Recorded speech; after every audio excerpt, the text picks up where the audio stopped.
मसीह को मार डाला गया था और पूरे यहूदिया में, यरूशलेम में एक भीति का वातावरण था। और ये सारे चेले जो यीशु के पीछे चलने वाले थे, इन सारे लोगों को ये डर था कि अब यीशु के बाद हमारा तो नहीं नंबर लगेगा। और ये लोग प्रार्थना में लीन थे, लेकिन अपने आप को एक जगह छिपाए हुए थे। लेकिन अब जैसे ही पवित्र आत्मा का अभिषेक होता है, पहली बात उनके अंदर आती है, डर निकल जाता है और ये लोग सामर्थ्य से भर जाते हैं। तो प्रियो, जब पवित्र आत्मा उतर कर आता है, पहली बात आपके जीवन में भी होती है, डर निकल जाता है। क्या निकल जाता है? और इसलिए परमेश्वर का वचन ये कहता है, मैंने तुम्हें डर की नहीं, सामर्थ, प्रेम और संयम का आत्मा दिया है। तो प्रियो, ये सामर्थ का आत्मा इन लोगों के ऊपर उतर कर आता है। और फिर पतरस, लिखा है 14वें वचन में, तब पतरस उन 11 के साथ खड़ा हुआ और ऊंचे शब्द से कहने लगा, हे यहूदियों और हे यरूशलेम के सब रहने वालों, यह जान लो और कान लगाकर मेरी बात सुनो। जैसे तुम समझ रहे हो, ये लोग नशे में नहीं है, क्योंकि अभी तो पहर ही का दिन चढ़ा है।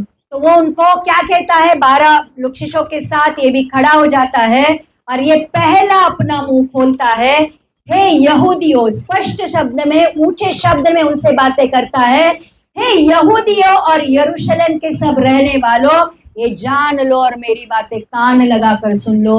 और फिर वो योएल की किताब में जो लिखा है कि आखिरी दिनों में परमेश्वर का आत्मा मनुष्य हरेक के ऊपर उतर कर आएगा और वो तुम्हारे बेटे और बेटियां भविष्यवाणी करेंगे, जवान दर्शन देखेंगे, पूर्णिया स्वप्न दिखेंगे। तुम्हारे दासियों के ऊपर भी परमेश्वर का आत्मा उतर कर आएगा।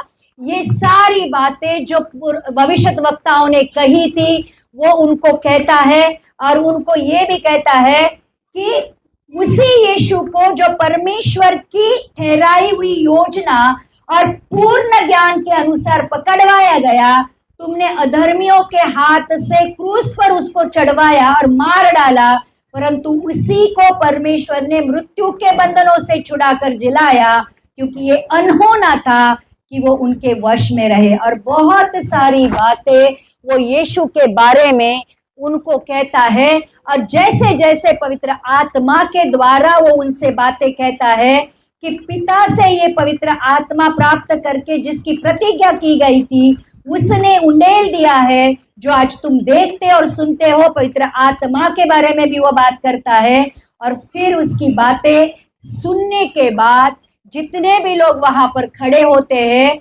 36वां वचन ये कहता